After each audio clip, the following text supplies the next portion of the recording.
America. What on earth is going on?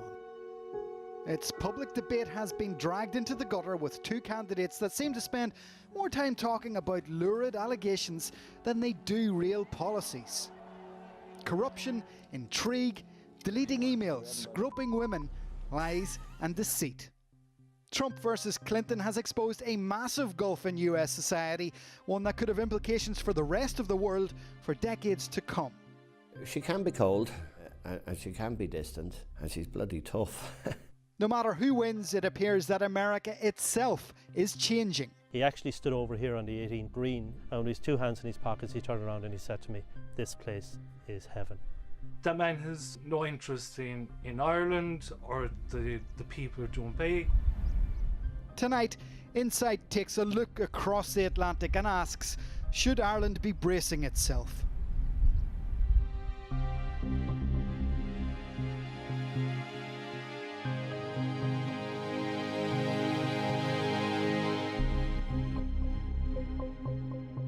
It's just awfully good that someone with the temperament of Donald Trump is not in charge of the law in our country.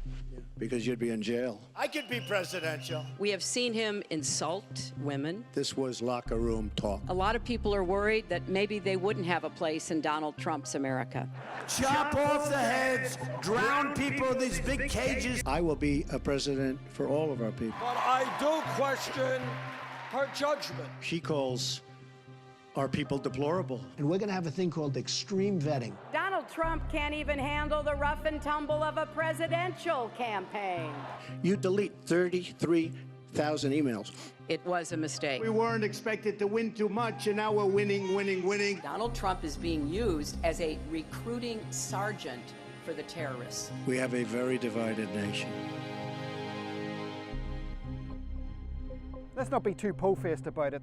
This campaign has been very entertaining and has been bizarre at times. You have the businessman who came out of nowhere. You ready for a commander-in-chief who will let our warriors do their job and go kick ISIS ass? And you also have Hillary Clinton, the career politician, in one last desperate push to claim the biggest prize of them all. Hillary Clinton must become the next president of the United States. They spend their time talking about each other's suitability to be commander-in-chief. She questions his temperament, his attitudes to women and minorities, and his relationship with Russia. A man you can bait with a tweet is not a man we can trust with nuclear weapons. He alleges that she's an establishment insider whose mishandling of confidential information is a scandal bigger than Watergate and whose health isn't what it should be. This is the legacy of Hillary Clinton.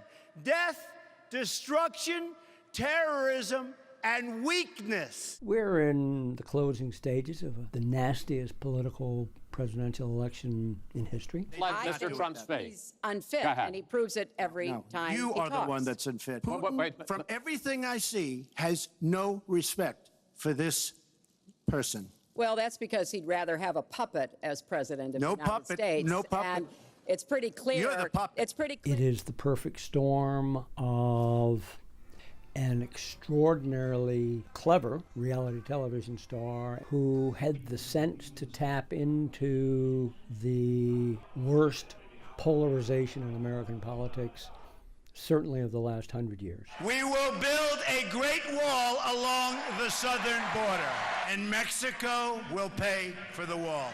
Trump has been a sensational departure for US politics and is the real story of this campaign. Our politicians are all talk, no action. Millions of people are flowing across our southern border.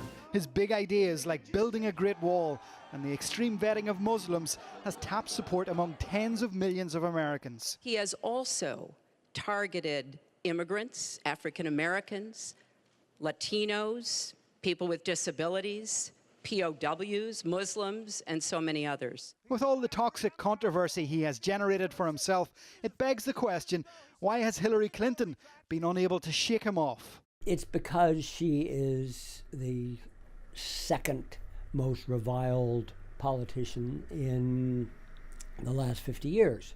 She's running against the most reviled. An awful lot of people see her as shifty, dishonest. She seems robotic. She seems overly programmed, so that if you wish, you can say, well, actually, she's had a stroke and she's got a battery in her brain, and that doesn't seem completely impossible. What do you think when you hear people describe her as cold and distant and so on? She can be cold, and she can be distant, and she's bloody tough. She's a tough cookie. On the wrong side of her wouldn't be a place I think that too many men or women like to find themselves on. But then, you know, when you're privately talking to her, she's very warm, and she will talk about families, talk about friends, talk about events. Weren't they the perfect match? You know, Bill is so warm and so caring and charismatic and emotional. I mean, Bill can be very emotional. I've got to get emotional about simple things. I'm genuinely emotional. I've been with him enough of times in my life to see that. That's not her. You know, she's a different style. But you know, they were I think when Bill might have been dealing with the emotion, she was working out the strategy. Hillary Clinton's personality issues aren't helped by the email controversy. Her use of a private email server in her home while she was Secretary of State will not go away. Amid allegations that she had illegally used the server to send and receive classified information, the FBI investigated the matter. No charges were brought, but the revelation just last week that the FBI is now looking at further emails discovered in a separate investigation has unsteadied the Clinton camp. Trump has closed the gap. This is the biggest political scandal since Watergate. We can't let this election in the last 10 days be about the noise and the distractions. It's got to be about what kind of country we want for ourselves, our children, and our grandchildren. The two candidates have slung plenty of mud at each other. And I'd be happy to compare what we do with the Trump Foundation, which took money from other people and bought a 6-foot portrait of Donald. Everything you need to know about Hillary Clinton can be understood with this simple phrase: follow the money. And believe me, that's what's happened. Trump has repeatedly raised questions about the Clinton Foundation. Many people have been pulled into his attacks, including the Irish billionaire Dennis O'Brien, who is a close friend of the Clintons and who has made sizable donations to their charitable organisation. Because she takes a tremendous amount of money, and you take a look at the people of Haiti. I was at a little Haiti the other day in Florida, and I want to tell you, they hate the Clintons, because what's happened in Haiti with the Clinton Foundation is a disgrace. Just a few short weeks ago, it seemed that Mr. Trump had been left in the dust. And all of a sudden, I see her. She's now got the big phony everything. She's totally changed her looks. I've got to use some Tic Tacs just in case I start kissing her. You know, I'm automatically attracted to beautiful. I just start kissing them. It's like a magnet. And when you're a star, they let you do it. You can do anything. Whatever you want. Grab them by the Words recorded in 2005 had thrown his campaign into chaos. So this was locker room talk. I'm not proud of it. I apologize to my family. I apologize to the American people. Certainly I'm not proud of it, but this is locker room talk. Hillary Clinton is, despite the controversies about her emails and the Clinton Foundation, probably the Irish favourite. But one thing that Donald Trump can claim that she cannot is that he actually employs people here. There doesn't seem to be a lot of Donald Trump supporters in Ireland, certainly not in the media, and most people you speak to don't say very nice things about him. But if you do want to go looking for Donald Trump supporters, then you should probably come here to Doonbeg in County Clare. Or at least that's what we thought. The community is said to be full square behind the investment that Donald Trump has brought to the hotel and golf resort. It employs 250 people and has a payroll running into several million euro each year. But as we discovered, getting people to talk about the Republican candidate at the moment is not that easy. Hello, how you doing? Oh, sure, not to worry. Thanks anyway. Those that we spoke to quietly expressed support for Mr. Trump's business, but they politely declined to discuss the campaign. A quiet afternoon in the tourist off-season mightn't be the best time to catch people. Back in 2014, when he bought the hotel out of receivership, Mr. Trump landed at Shannon Airport to a red carpet and great fanfare. The Minister for Finance was even on hand to greet him. But the politics of Trump in Ireland have become messy since. If Trump's comments are racist and dangerous, which they are, there is an alternative to vote for. Mr. Trump had raised the possibility of visiting Ireland earlier this year, but it never materialised. For the workers at his hotel, however, this is all but noise. The important stuff, as far as they're concerned, is that he bought it out of receivership and has pumped millions of dollars into it. His son Eric has responsibility for the business here, but it is this man who looks after the day-to-day running, Joe Russell. You know, he came in here in Shannon in 2014 and he said he was going to bring this golf course back. He said he was going to invest in the property, and he's done that. How would you describe the man and his management style? Very hands-on, very, very sharp when it comes to understanding his product. You know, fantastic to remember people's names, and I think what he's done, he's indoctrinated that into his family as well. All very, very hard-working. We could get a phone call at the weekend. You know, you could be here doing a wedding function, you get a phone call at the weekend just to check something, right, or just to ask a question. And we'll get a few visits throughout the year. You know, they'll come, look at the product, and there hasn't ever been a visit with any member of the Trump family where something hasn't changed as a result. He plays golf himself. I play golf with him, and he's a pretty nifty golfer. And you know, he understands the game of golf, he understands the industry of golf. But you wouldn't want to be too sensitive about everything that Mr. Trump says, like this remark from the campaign trail. So Doonbeg, do you know about Doonbeg? I guess most of you do, right? And we've spent a lot of money on making it just perfecto, and now it's doing great. But I don't care about that stuff anymore.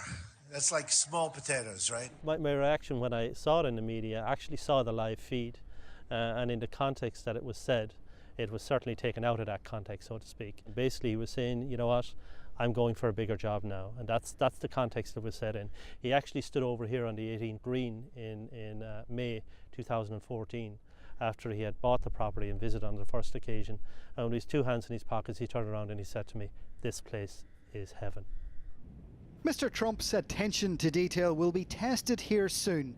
He's currently in a battle to shore up the sand dunes, which are rapidly falling into the sea and threatening his golf course.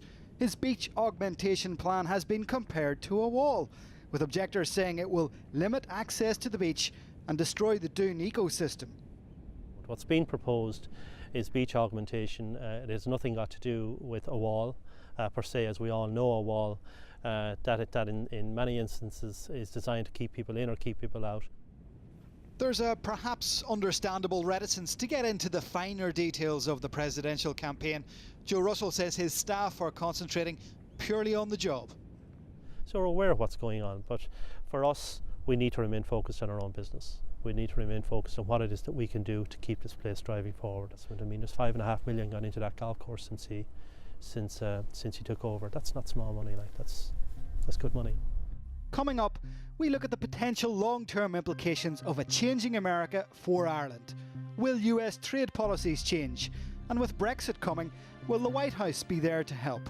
We also take a spin down the road from Doonbeg to Ballybunion, where local people aren't too impressed by Mr. Trump. Politics now, just all over the world, is changing. We wouldn't be following him down here. And God, is this the best they can offer? Just a dangerous bastard.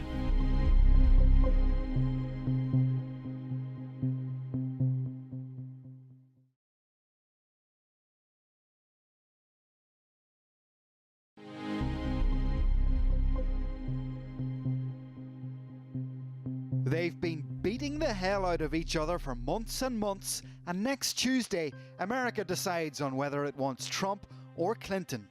They've waged war not only on the airwaves, but on social media. Trump uses it to push his line that Clinton is crooked. She responds by saying he spends too much time on Twitter, coming up with conspiracy theories. To be president of this country, you need tremendous stamina. We are not at war with Islam. Extreme vetting. He has not paid a penny in federal income tax. I'll be reducing taxes tremendously. You don't just fly that big jet in and land it and go make a big speech and insult everybody you can think of. politicians are bad. I mean, they lie and lie and... I'm running against a guy who denies science, denies climate change, says it's a hoax created by the Chinese. But it's not all about personal insults. Like all elections, it also comes down to jobs. We need new jobs, good jobs. Our jobs are fleeing the country. Donald Trump talks the most about restoring American jobs. Big steel plants and car factories have closed, leaving a vast swathe of people out of work. Ford is leaving. You see that, their small car division leaving. Thousands of jobs, leaving Michigan, leaving Ohio. They're all leaving. Trump has hit upon an idea that hasn't been heard of from a major candidate in decades, and one that would spell trouble for Ireland: protectionism, throwing up trade barriers. The mantra that free trade is good has been seriously challenged, and in truth, for many, many voters, it's not good at all. You can't truly consider putting a 35% tariff on imported Chinese goods, but you can certainly talk about protectionism. You can certainly isolate a small country. No American company will pay more than 15% of their business income in taxes. Ireland relies heavily on its low corporate tax rate to bring jobs here. If America were to slash its business rate, there could be problems. The two candidates are also distinctly unimpressed with the way in which American corporations use Ireland to avoid paying tax. Hillary Clinton would be under pressure to bring home tax dollars which are sheltered abroad. That's going to be a problem, but I'd prefer that we're talking to Hillary about that than anyone on the Republican side, and maybe anyone on the Democratic side. Bill Clinton has played the links at Ballybunion in County Kerry twice. Plenty of US tourists come here, following in his footsteps, but that doesn't mean they're fans of his or Hillary's politics. Who are you voting for? Donald Trump. Why is that? Because his opponent is a despicable individual. She's a liar. Not that he isn't a liar, but they all are liars, but she's worse than he is. That's basically... Is that what it comes down to? Yeah. She's worse than he is? Yeah, I think that's what everyone is looking at. He's disrespected and denigrated African Americans and Latinos, Muslims and POWs, people with disabilities and immigrants. He is an equal opportunity insulter if there ever was one. I think you can find some positive in this, because hopefully we will never get to this level of political garbage again. From an Irish perspective, it can be difficult to appreciate just how hated Hillary and Bill Clinton are among a certain section of American society, and Donald Trump actively plays on it. It's an altogether different relationship between Ireland, though, and the Clintons, and it's easy to see why. We decided that we'd put a statue up to President Clinton to commemorate the visit, because it was a big thing to have the President of America in your town. The hoteliers and publicans of Ballybunion are worried about what they've been hearing recently from their US clientele. I certainly had some people stay with me last April, I think, and they were down from Arizona, Texas, stuff like that. Oh my God, there was no one like him. And I was in there and I said, it can't be serious. And particularly Ireland, we have an affinity with the Americans. But all of a sudden you're saying, God, is this the best they can offer? And I've been a little bit taken back at some of our guests. It's been 50-50 for me, 50-50 against, against Trump and for Trump. And that really surprised me. Hillary Clinton seems to offer hope to the undocumented Irish in America that their status someday might be normalised. Former Senator Dan Kiley helped bring Bill Clinton to Ballybunion, but he sees why Trump's promise to build a wall to keep out Mexican immigrants might have appeal. You have a crisis in America as well. Even though I was involved, like I say, for many years now with the illegal immigrants in America, got thousands of them legalised. But you're only speaking about a small amount of people. I think 50 or 60,000 people, compared maybe to millions coming in from Mexico. Yeah, but you're starting to sound like Trump now. No. I'm only saying from a worker's point of view and all that, they're moving in, they're taking over the jobs, and they're all illegals. It is different if they were legalised, and I'd love to see them legalised myself. They're fantastic workers, and I see actually nothing wrong with them. The small west coast towns of Ballybunion and Doonbeg rely massively on US tourists. Year after year, they fly in, play golf, spend big. These towns are symbolic of Ireland's tourist economy and its reliance on America. But if Donald Trump's campaign has suggested anything, it seems that the US may be turning its back on the rest of the world. Say cheese. Also part of the project to bring Bill to Ballybunion were these intrepid campaigners. And a gang of us then went up to College Green, and we were there, and these were the posters we put up with a big one as well. He pointed straight down at the sign.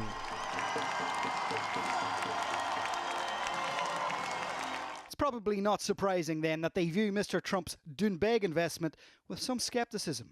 That man has, in my opinion, has no interest in Ireland or its infrastructure or its coastline or the Wide Atlantic Way or the people of Doonbeg where he has invested some money. But it's small change to him. Well, there would still be a lot of people though in Doonbeg who would see him as a positive influence and someone who's brought jobs. And well, that's what, if he keeps the place open, that'd be for that reason, like, but he's a dangerous bastard. And then there is the peace process. With tensions over Brexit and whether there'll be a hard border across Ireland, whoever wins the White House could play a crucial role here. What would be the difference between Clinton's approach and Trump's approach if issues arose in Belfast? Very simple, that she understands them, and she understands them very well, and she knows the personalities. Hillary doesn't need to be briefed on the personalities on the island of Ireland. She knows them straight off. She knows who's who. She can put faces on them. We're lucky in that regard. I'm sure she can't do that in every country, and I know she can. But there's 200 countries in the world, and hopefully the next president of the United States of America will have a fairly intimate and certainly a knowledgeable position on the issues that affect the island of Ireland. She understands north and south. She understands the border. She understands the importance of us trying to build an island economy. Hillary will be a real friend in the White House. There's no doubt about that. So, America decides soon, and there are things to consider. People might think that a Donald Trump presidency is just too bizarre a prospect to contemplate, but then again, very few people thought Brexit would happen. Was it wise then for Ireland's politicians to be so critical of him? If he doesn't win, then Hillary will be welcomed here, but she too may be under pressure to pursue policies not necessarily in Ireland's interest. Whatever happens, the voters attracted by Donald Trump's message aren't going anywhere. A better politician will be able to say, all right, there's something really going on there. I can do it not quite the gutter way that Trump has done, without quite the vitriol and the anger. America votes, the world is watching.